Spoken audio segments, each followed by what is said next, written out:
Good afternoon, all. CamelbackTrading.org coming to you this Thursday afternoon, February 1st. We're looking at window traders market profile of the ES and the NQ. First off, there'll be a morning video tomorrow, but I'm leaving for the rest of the day around 12:30. So there won't be any video tomorrow night or recap of the charts. We'll go over maybe some of them today.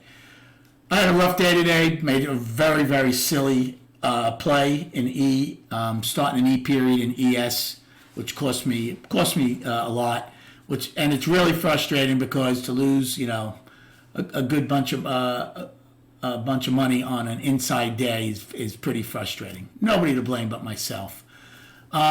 We have Amazon, Apple, and Faceplant coming out today. Apple's 4:30. I'm not sure if the other ones came out already. Righty ends. They took back, finally late in the day, took back yesterday's trend day. They tried to go trend down today. They end up with an afternoon pullback in K. They're down on the daily still. NQ has an inside day, so I would call them down to balance on the daily for now. And they go out with an afternoon pullback in H. We attempted to go trend in both ES and NQ many times. Once on the downside in ES, bunch of times on the upside in ES and NQ. They all filled. So we're 3 for 16 on trend days up. We're 1 for 14 on trend days down.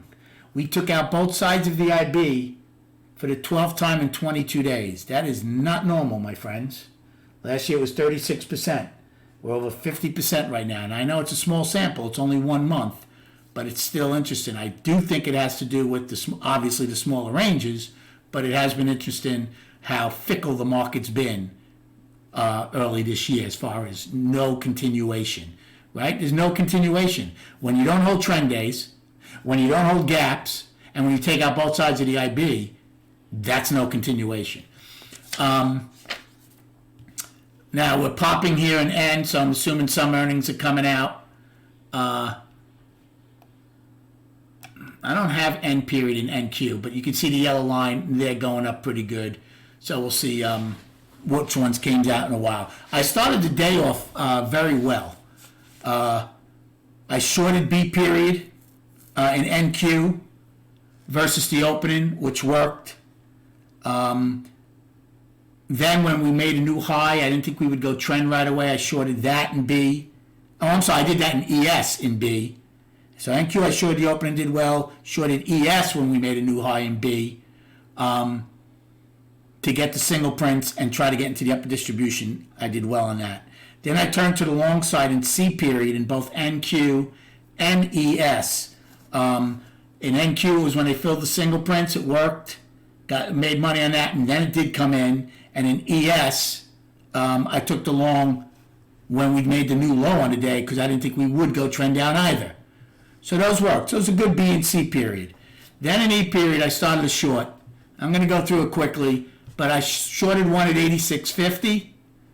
I thought maybe we would hold the upper end of the lower distribution since we were one-time framing down, since we had the IB low. Now, we did have the overnight high, but I thought maybe, we'd roll over and start playing a little bit into the lower distribution.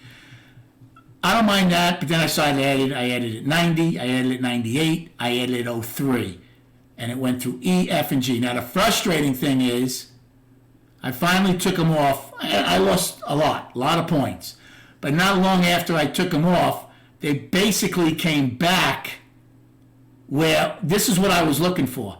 I was looking for it to come back just around the 4,900 level, and I would have lost small or maybe even made small. But it didn't at that point. It ripped away against me. I took it off. I forget where I took them off, but it hurt a lot. Gave back, obviously, when I was up early and a bunch more. So starting a hole in the month of February. Not a smart trade. Should not have stayed in it. Even if it had come back here, I would have been fortunate, and it finally did. That's a real kick in the gut also after that happens. But that's life. Get back up on the horse tomorrow. I didn't do anything after that. Your mental reserve is kind of shot. And to be honest with you, I didn't know what they really wanted to do when they just kept sitting here. Now, they did go higher, but they never held trend. Now, as you can see, they're ripping higher. I'm not sure which one's earnings came out. We'll look in a minute. As far as destinations, today's high in SPY is 489.23. Now, SPY is technically not an inside day. They got into the gap a little, but I would still treat them as an inside day. ES is an inside day. So SPY, 489.23, and then filling the gap at 490.11 from yesterday. The downside is afternoon pullback in H, 486.21. And then today's low, 483.80. In ES, 29.75 is the high. You should have all the other ones to the upside. And the downside is our afternoon pullback of 99 and today's low of 74.50. So let's go now to the charts, but let's go real quick. Wait, let me switch over here. Let's see which ones came out. Oh, wow, Facebook. So their high today was 400. They're trading at 429.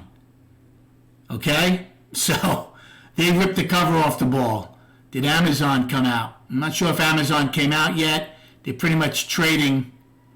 Oh, no, they're trading higher also. Their high was 159.76, so I'm sure their earnings came out. So Faceplant and Amazon are ripping the NASDAQ high, ripping the market higher. Apple does not come out until 4:30. So we'll see if that's going to keep the momentum going or it gets derailed. So here's our chart. Now remember, SPY did not take out last week's low. So they're still one-time framing up. However, ES did.